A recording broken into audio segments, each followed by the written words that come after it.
Paul from Steering Wheel Restoration. Here we have what's known as an Ashby steering wheel. These were made by George Ashby from 1929 and were the forerunner to the Blumell's Brooklyn steering wheel.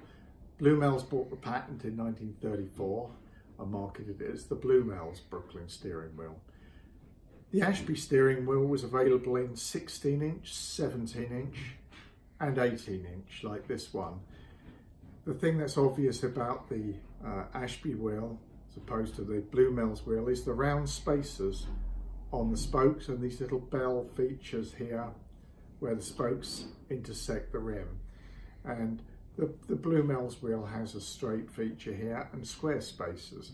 But that's an Ashby wheel which would date from 1929. They were accessory wheels on Lagonda, MG, Singer, Riley and lots of other marks of that period. But this one's going to go on a Lagonda, early 1930s Lagonda, and we make them brand new.